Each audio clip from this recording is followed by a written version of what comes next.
When George Schultz came back, you know, from one of these complicated negotiations and so forth, he said, well, you know, he said, there's a lot of pressure, he said, but all this arms limitation and build-up, he said, I take the whole thing with a grain of salt. Salt, too. You see, that's a joke. I thought it was quite funny.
And now back to Frank Talk with Frank Arsonpuffin. Well, we're back with my Aunt Mona. Yeah. She's, well, she's my father's sister. She's a cashier at Loblaws. 30 years. 30 years. And Price check online, too. and she's quite a gal. And Mona, you were saying before the break about mental instability in our family. Oh, yes. All the crowd were mentally unstable, boy. The crowd that weren't mentally unstable were alcoholics. Yeah. To make up for it, you know. Yeah. Have you been to see a psychiatrist or a psychologist yet? Never. I never. have. Therapy for 10 years, boy. Really? Really? Oh, on Mom's side of the family. Not the Arsonpuffin side now, but the Partridgeberry side. Really? God, Really shut bad? up. It was bad? Mom was so mean, Frank. And this was a problem she had? Oh, she hated her children. No. Like, when she died, she left the house to the grandchildren. No. To Bob, I didn't yeah. know that. I didn't know And that. it used to kill me, you know, to come down from Toronto, see the bit of carpet that I bought, you know, and his crowd walking all over it. God, it galled me. no. Not that I wanted the damn carpet, you know, No, no. but to see his crowd walking all over, that's more than you could stomach, Mona, you know. Mona, Mona. And Lou's crowd, a kill Lou's crowd, Yeah, honest yeah. to God. It's always the same, isn't it? Them what needs it, don't get it, and them what do, don't. So true. Yeah. So true, Mona. Anyway, so well Frank, put. on to lighter things. Yeah. I was starting to tell you, you know, before we got sidetracked, we used to go around every weekend, you know, and have a big scoff of grand feed, dumplings and potatoes and salt beef and cabbage, the works, you know. And this week we went to Abe Kinsla's house. Now, Josie Kinsler was never the cleanest, let me tell you. Yeah, yeah. So we got to the bottom of the pot. What was in it? A diaper. No. Apparently it was the pot she used to boil the diapers in. Oh, my God, turn me guts. Turn me off boiled cabbage for months. Incredible. Okay, God, I got diapers gas. in the pot. We'll be back in 1 minute with my Aunt Mona. Did you hear the one about the 3 Cape Bretoners? Throw it in the light bulb. No, I didn't. How many of them does it take to throw it in? Last week on House of Budjo.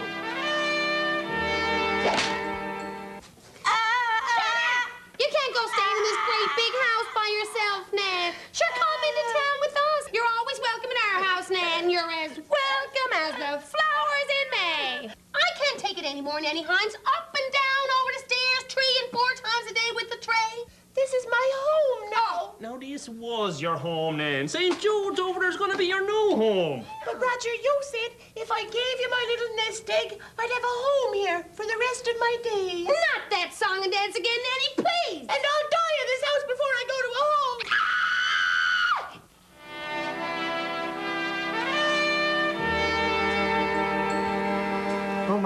Poor Nan. Was there no one she could turn to? Wait, now that's not to have it. Then Mrs. O'Brien came in, the next door neighbor, very, very concerned woman, heart as big as a bee. Roger sleeping, Murr. Well, it was a party last night. What, Murr? What, Roger? Oh, yeah. Here. My God, Murr, I'd give my eye kick to be going over there to St. Jude's home with you today. Shut up! I'm sorry, Miss O'Brien. I'm not going. No, that's all right. What's after going on here at all, Murr? Murr, I would be over there like that, my dear, if Mark and Frank over there didn't depend on me for it all, right? Now, Mom, it's not like we don't want to take care of you, right? I mean, if the home wasn't over there, we'd take care of you. Why, we're not savages. We're not savages. Shut up! They're not savages, Murr. I mean, the home is over there. We're all after paying our taxes into it. Someone might as well get the bloody good out of it. But I don't want the good out of it, Roger. Now, Nanny, you only got a few years left. I don't mean it like that, Roger. I think what Libby's trying to say, Murr, is take advantage of your latter years. You need a nurse, Nanny Hines, not a daughter.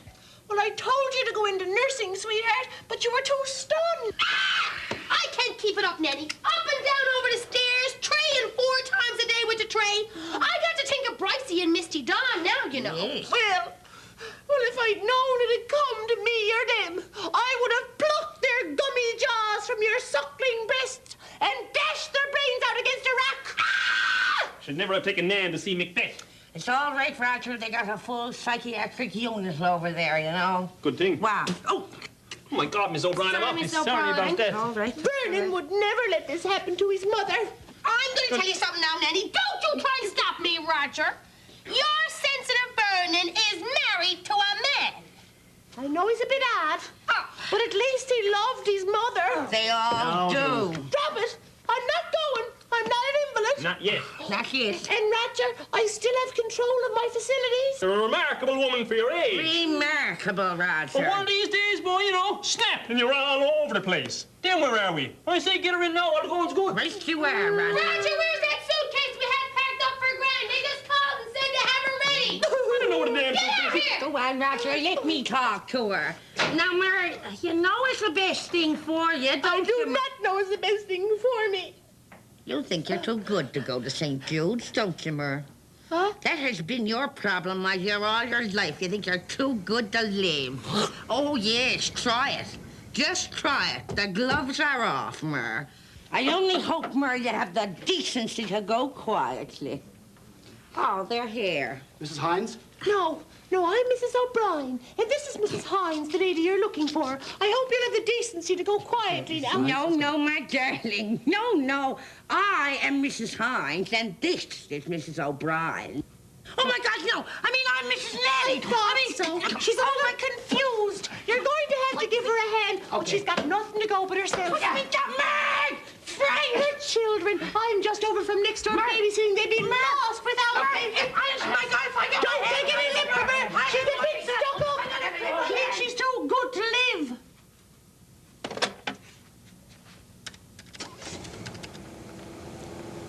Hello? Mr. Budger, please. Eustace, they're trying to put me in a home. I've got nowhere to go. Yes, I'll take the job. What? Half salary? Work my way up. All right, but I'm 79, Eustace. Okay, I've got no choice. I'll be right over. Bye.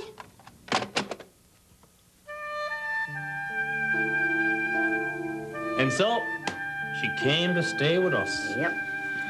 Well, you've already said she's at her house, so what are we waiting for? Let's go get her. Let's go. Let's go.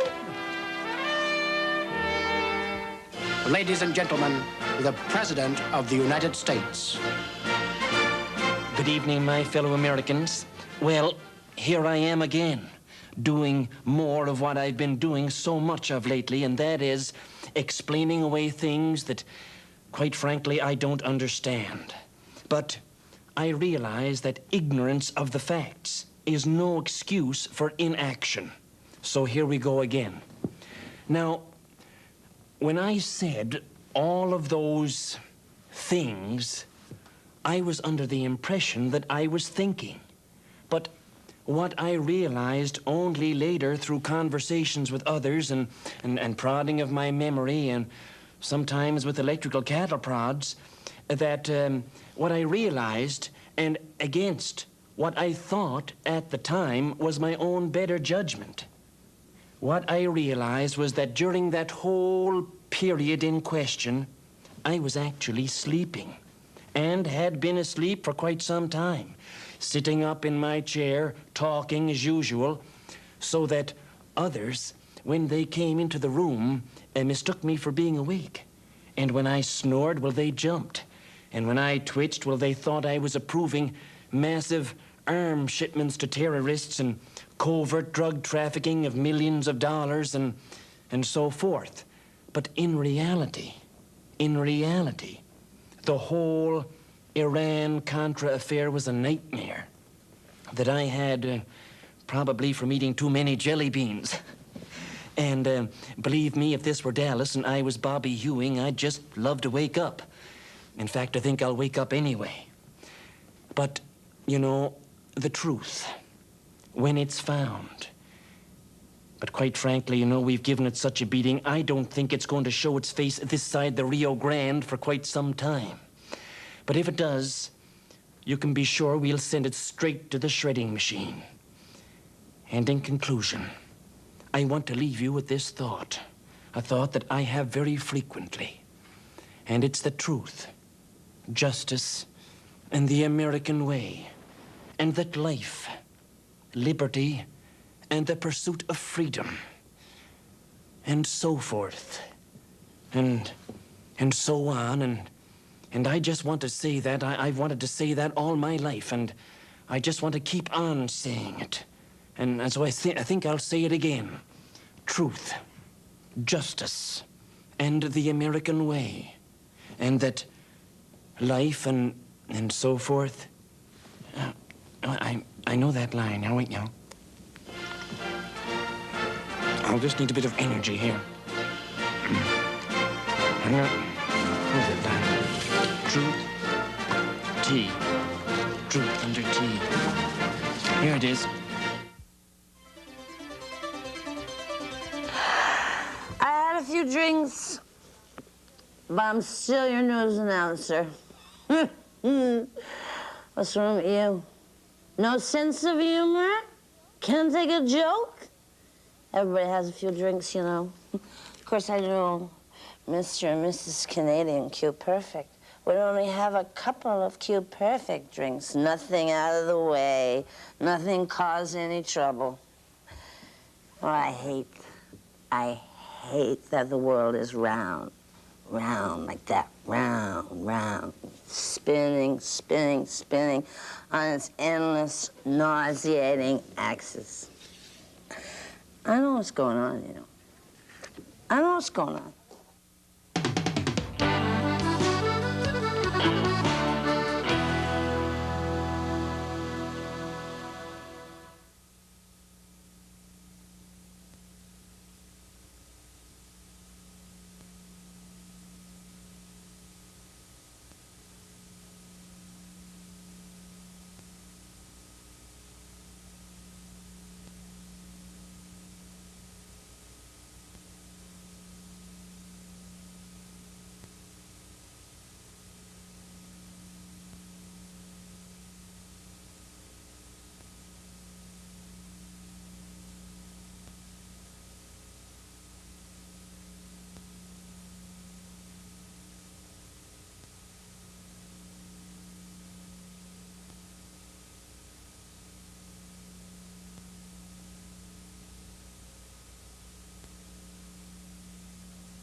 Fancy. Oh, now, my slapdash and happy friend. Well met, thou full-cheeked chap. I'll pull thee like Tottenham toffee. Come, cuz, let me bust thee. What? Stand so in a maze? To prove thee kith, I'll dart thee in the kidneys so. And thou be kissed, I'll kick thee in the shins. Oh! I know thee now. Then now we roundly met and soundly knocked about. Till our business we can scarce recall. My lord, you for Cumberland the Brave, to muster forces against this cuddled king, his cruel yoke to break? No, no, to cowardly Kent go I, to flush his idle forces out, and so persuade them in a noble cause to die. It won't be easy. My lord?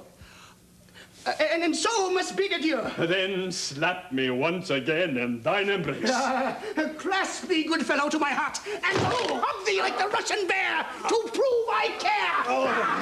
Can't stop it? Aye. To prove my feelings best, a large plank will get, and beat the affection from thy breast. I know now thou lovest me most, who with thy blows of love would make of me a ghost. Then go we, to unseat this evil king, and with our cousinly cudgels we'll make his royal ears ring.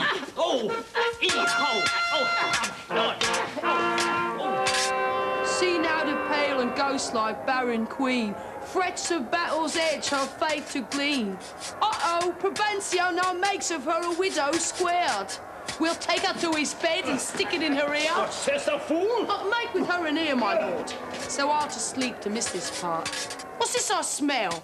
The royal... Alas, poor Provencio. Does he not know this withered worm is full of wool?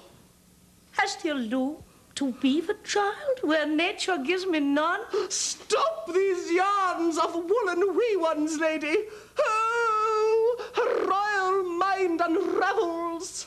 Hast swallowed a ham now, Nanny?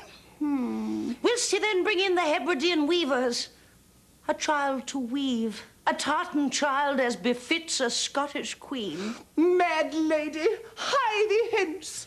My fecund womb will serve for thine, and with a common pillow now, we shall deceive his royal but simple mind. Hasten, lady, hasten, the king approaches. Art king now, cuz. How long since we last met and beat feelings from these leathern vests? 1, 2, 3 days.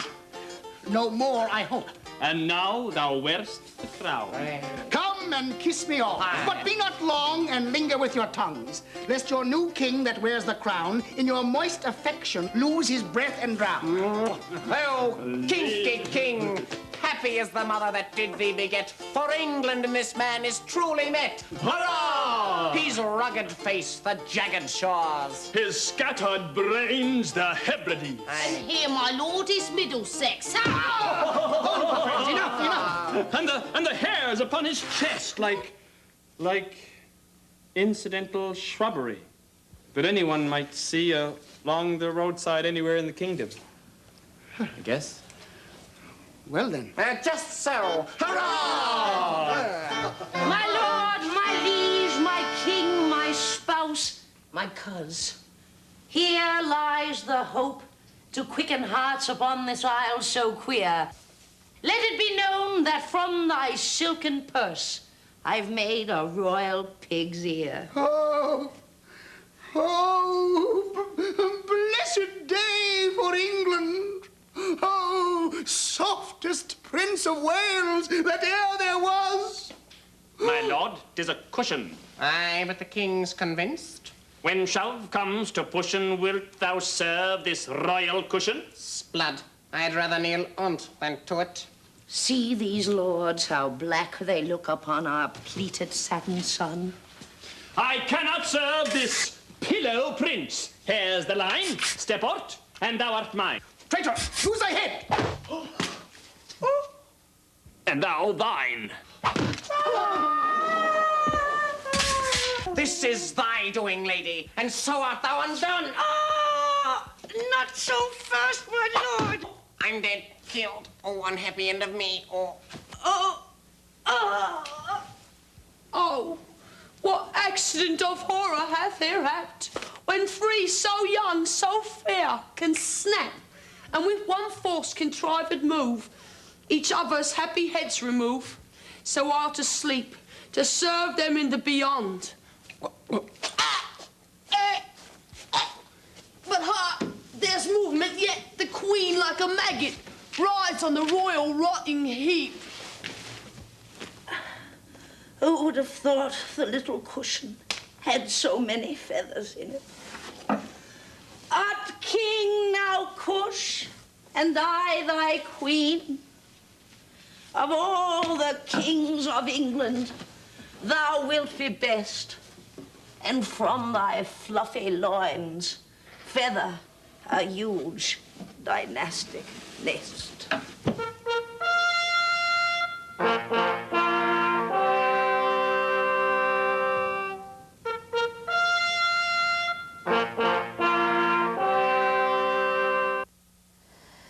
Shoes, orthopedic aids, or prisons of the feet.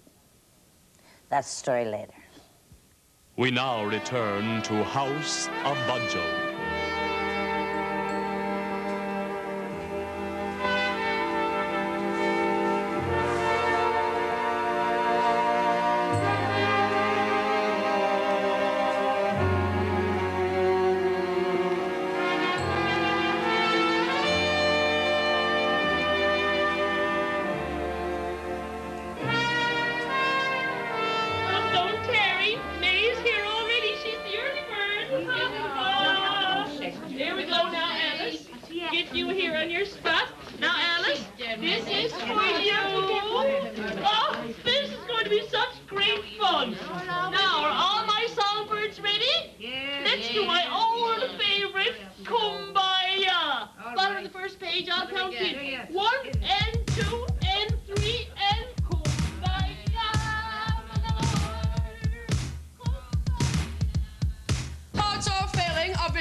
Used to be grade A, now we're utility. On kitty, treat, and fertility. When did we lose our ability? Fertility, facility, Toast and tea. later maybe. Are we women?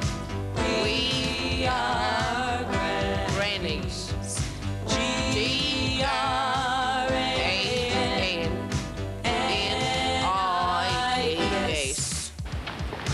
Eating apple pie at Warwick's cafeteria. Don't sit down too long, cause they'll try and bury ya. Yeah, they'll try and bury ya. When you're 6 feet down, they don't have to hear ya. But my Timex keeps on ticking. 'Cause it's you that took the licking. Be good to Granny is ringing in my ears. Don't poke sticks at Nanny. She soon won't be here. Soon won't be here. Soon won't be here. Where the hell I'm going, I'd like to know. And have everyone in the world to know, Nanny. But no one knows the answer to that, Nanny. No priest, no minister, or even the Mr. Shakespeare himself said, to be or not to be, that this too solid flesh would melt on, resolve itself into a dew, Nanny. Oh, yes, there's no sense getting philosophical now, Nanny, because it's a closed door. Let me tell you right now, Nanny, yes, it is. We are grannies, G-R-A-N-E. Come again once more, but come again they never will, for now I'm 64. Lovely girls, now supper time. You've earned your supper tonight. Lovely. Don't let the tea get cold. These little get-togethers can be such fun, can't they? Oh, I know we're all feeling so much better now. Come along now, Mrs. Pierce. Now, Betty, you were lovely. Now, don't let the tea get cold. Now, you eat up everything till I get from eating your meals, have you? Everyone eat a good meal?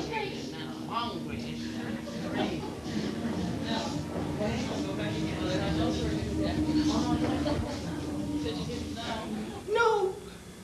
No. No. Here. Oh, Lord. As Lord, Nan. Oh, Nan, I thought I'd lost you forever. Oh, I dreamed. I dreamed. What did you dream? Oh, Albert. Nanny, don't you ever do that again. You have me worried sick.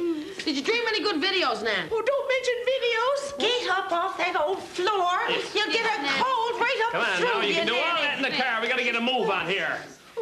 You got the sunrise shift, Nan? I thought I had the graveyard shift. You got the graveyard shift and the sunrise shift.